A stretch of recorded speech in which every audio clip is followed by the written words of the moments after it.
The time to prepare is now, ladies and gentlemen. Actually, the time to prepare was a year ago. Hello, YouTubers, Alaska Prepper here. I want to thank one of our community members that sent me this article.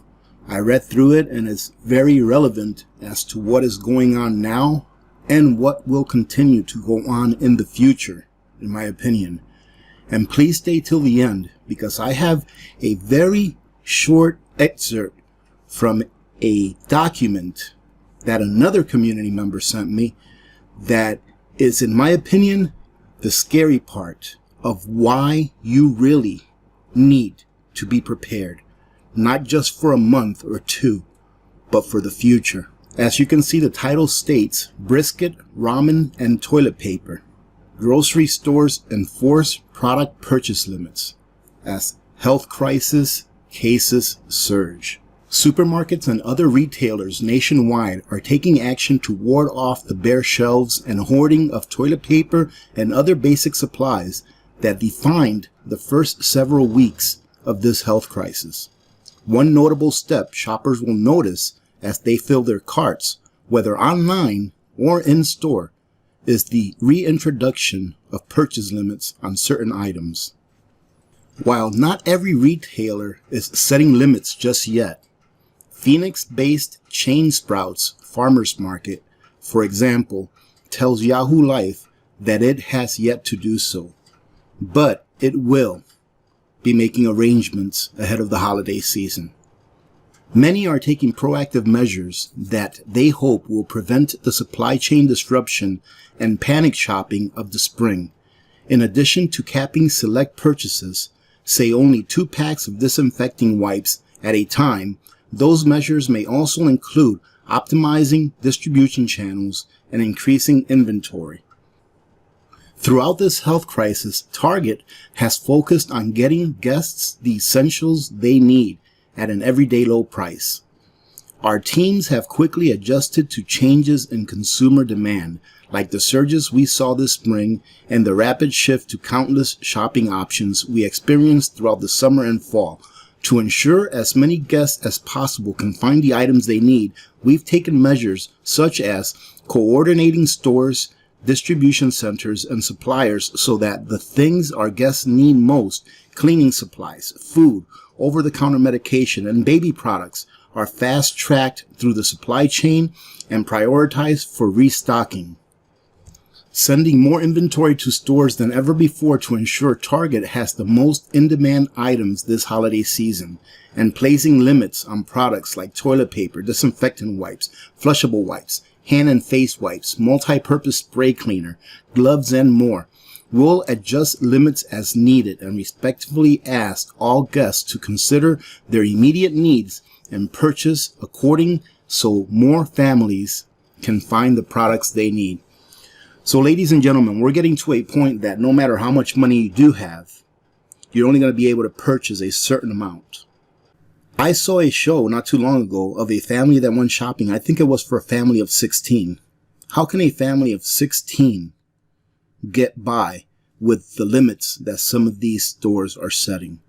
Other purchase limits apply to foods that are low cost, versatile, easy, and convenient for storing long term. For example, the Wegmans store brand peanut butter is kept safe from stockpiling. Meanwhile, ramen, again ideal for satisfying hunger on a budget, appears to be a hot ticket item. Yes, I've heard that ramen noodles are, being cleared off pretty rapidly off the shelves because they're cheap, they're a high in caloric value, and they fill you up. Staples like canned vegetables, excepting tomatoes and legumes, are limited to 10 per transaction at the Mid-Atlantic chain Waze Markets.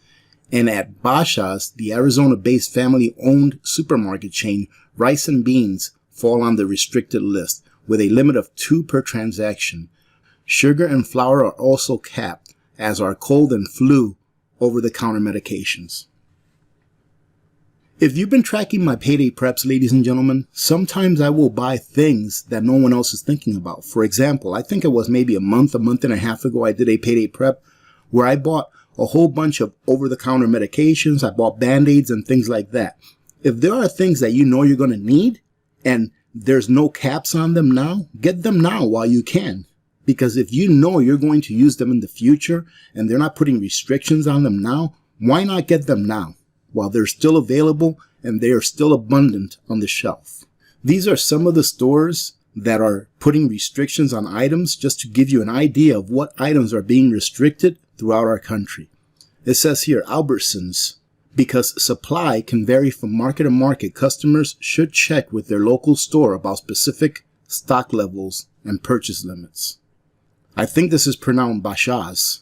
According to an online notice, stores are temporarily limiting quantities on beans, rice, sugar, flour, over-the-counter cold medications, hand soap, sanitizer, sanitizing wipes, and isopropyl alcohol, as well as bathroom tissue, bleach, napkins, paper towels, and facial tissue. The time to prepare is now, ladies and gentlemen. Actually, the time to prepare was a year ago. But if you're not up to par with the things that you're going to require for, I would say, for at least the next 6 months, you need to go out there and get those things now. Brookshire's, their online notice reads, in order to better serve all of our guests, we are limiting the following items: baby wipes, paper towels, tissue, hand soap, household cleaning, disinfectant wipes, ramen individual packets, rubbing alcohol, hydrogen peroxide. Costco online store reads, Costco has implemented limits on certain items to help ensure more members are able to purchase merchandise they want and need. Our buyers and suppliers are working hard to provide essential, high-demand merchandise, as well as everyday favorites. And it goes on and on, ladies and gentlemen. H-E-B, Kroger, Sam's Club, Publix, for those of you that live in Florida, Trader Joe's, Wegmans, Wise Markets, Whole Foods. Ladies and gentlemen, if by now, if you're on this video and you just happen to click on it, if you are not getting prepared for the long term, and in this case, what I mean for the long term is at least for the next 6 months, you really need to evaluate your situation and the situation of where you live.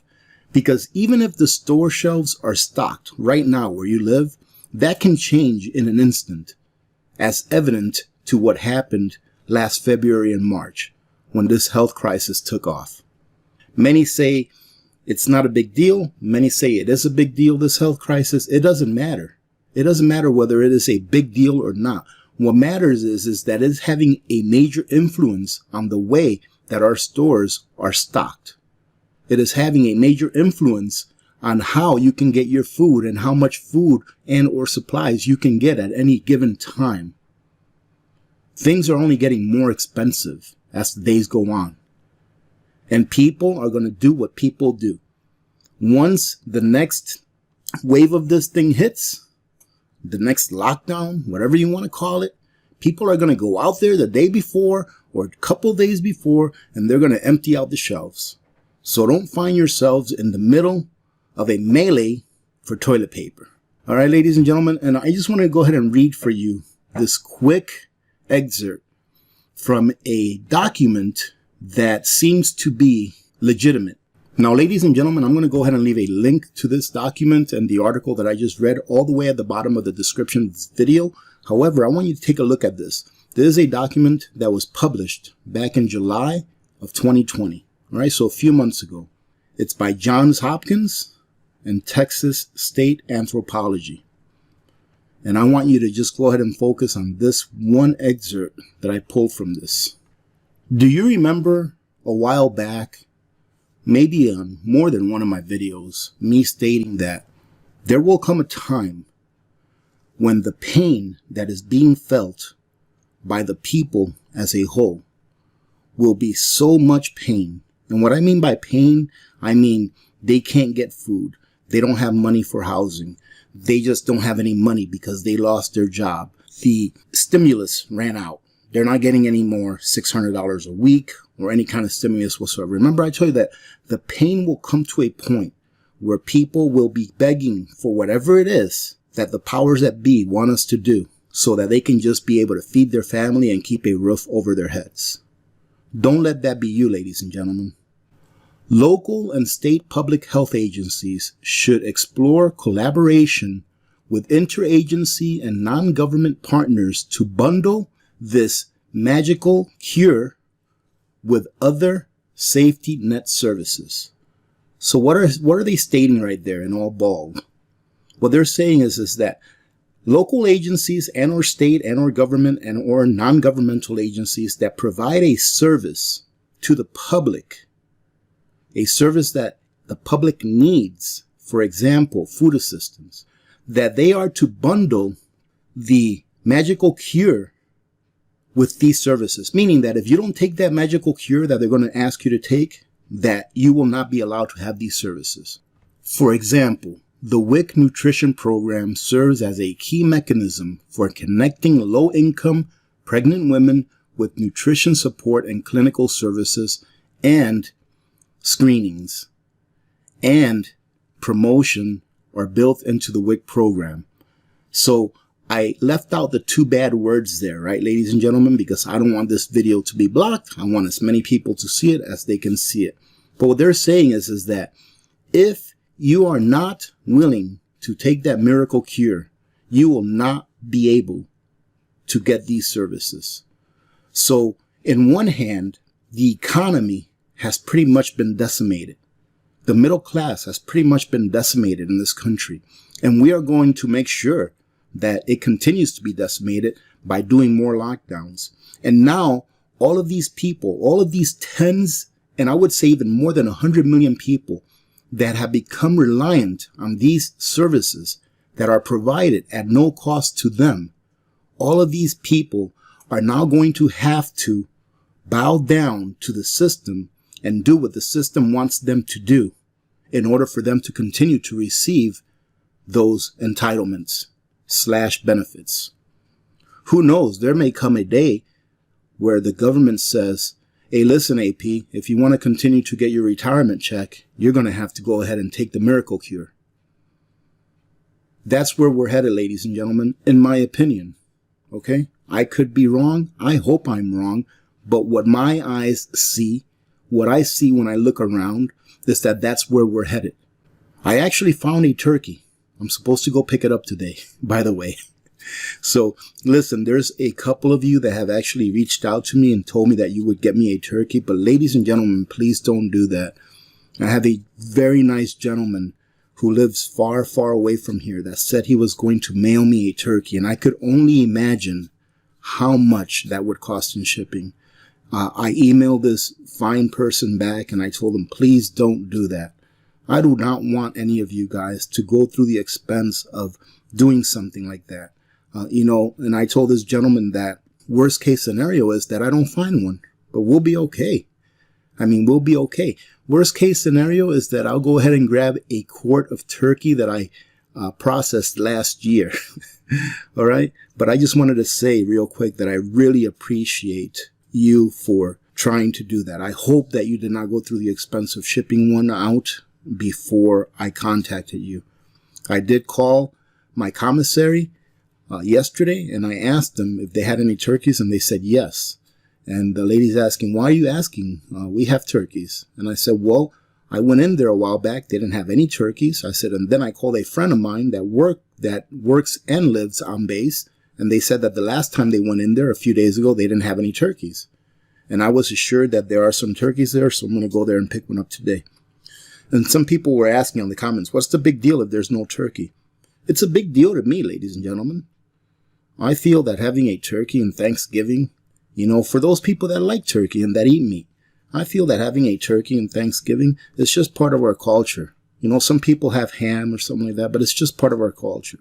All right, ladies and gentlemen, let me leave it at that. Like I said, if you're not prepared, continue to prepare or start to prepare. And if you are preparing, make sure that you have a good amount of things put away for the future.